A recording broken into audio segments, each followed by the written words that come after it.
Yo soy el buen pastor, que da la vida por sus ovejas.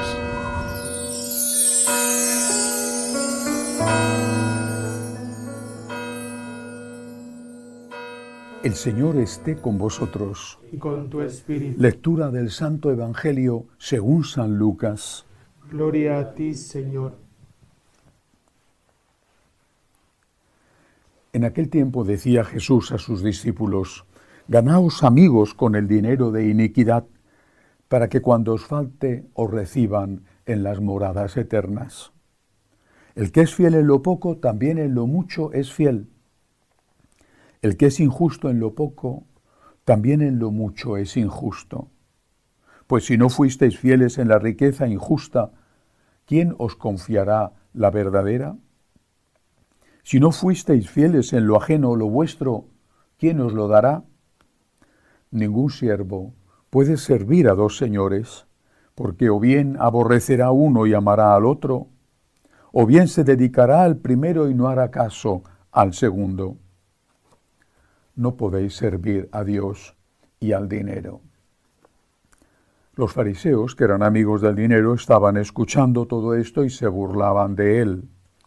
Y les dijo: vosotros os las dais de justos delante de los hombres, pero Dios conoce vuestros corazones, pues lo que es sublime entre los hombres es abominable ante Dios.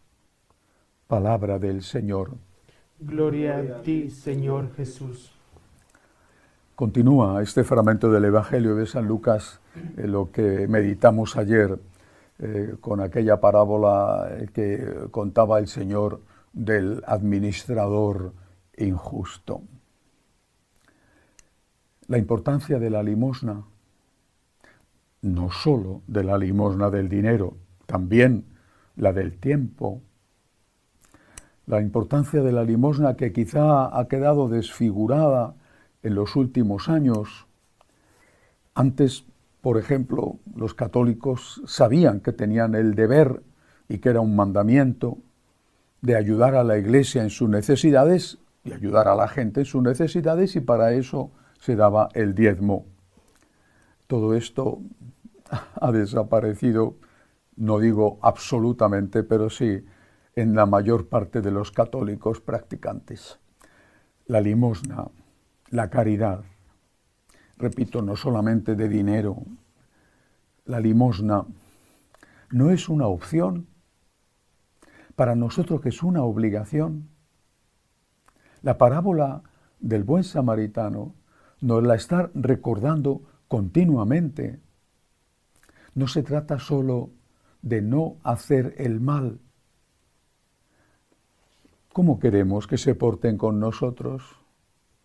Ponte en el lugar de la persona que está sola. Ponte en el lugar del enfermo. Ponte en el lugar de tu padre o de tu madre anciano, porque quizá un día tú llegues a estar en esa situación. Ponte en el lugar del que no tiene trabajo, del emigrante. Ponte en el lugar del refugiado. Ponte en el lugar del que no tiene casa, del que no tiene para comer. ¿Te conformarías con que pasaran a tu lado y no te hicieran daño? ¿O necesitarías que te ayudaran? No podemos servir a Dios y al dinero. Si el dinero, si la ambición es el primer Dios de tu vida, entonces Jesucristo, Dios nuestro Señor, no pasa a un segundo lugar, sino al último lugar.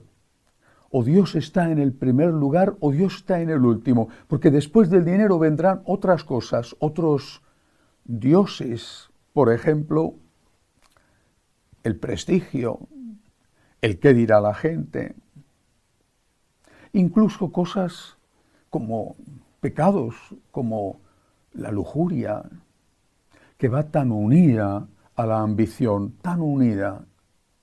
Cuando uno ha puesto su corazón en las cosas de este mundo, terminan por ser insuficientes, o empiezan incluso siendo insuficientes. Ambición y lujuria van siempre de la mano. el que ha hecho del dinero su Dios, su ídolo, al que sacrifica todo, incluso su familia, incluso su salud, termina también por entregándose a esa lujuria destructiva. No podemos servir a dos señores. Tenemos que elegir a quién servimos. Dios ciertamente es exigente. Tiene derecho a ello, nos lo ha dado todo. Dios es exigente. Nos pide, por ejemplo, una vida ascética, que no nos entreguemos a los placeres, incluso a los placeres legítimos, pero eso lo pide también un médico que te manda que controles tu alimentación porque estás en riesgo de tener diabetes o porque tienes el colesterol muy elevado. Dios nos pide generosidad con la limosna. Pero ¿no es acaso verdad aquel antiguo dicho que afirma que sale más caro un vicio que 2 hijos? ¿No se gasta más en pornografía que en ayudar a los pobres?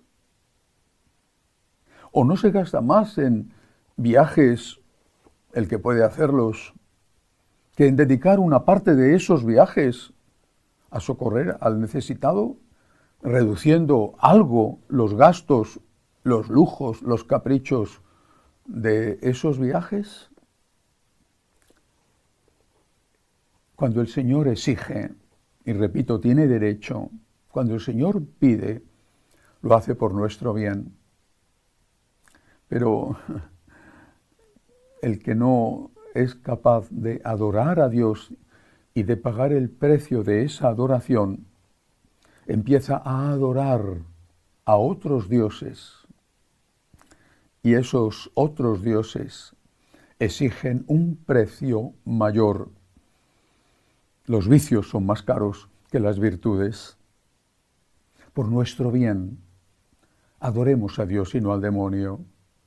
Por nuestro bien, no sirvamos a dos señores, porque hay un Señor de la vida, hay un Señor de la esperanza, hay un Señor de la vida eterna con Él, de la paz, de la alegría, de la felicidad, incluso aquí en la tierra.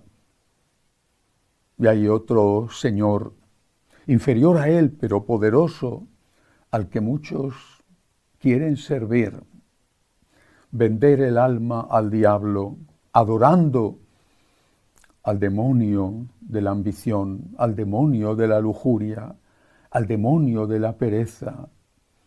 Vender el alma al diablo sale muchísimo más caro en la tierra, y no digamos en la eternidad, que servir al único Señor, al Dios verdadero, al Redentor, al Libertador, aquel que te ama tanto que ha dado la vida por ti. No podemos servir a dos señores. ¿A quién vamos a servir?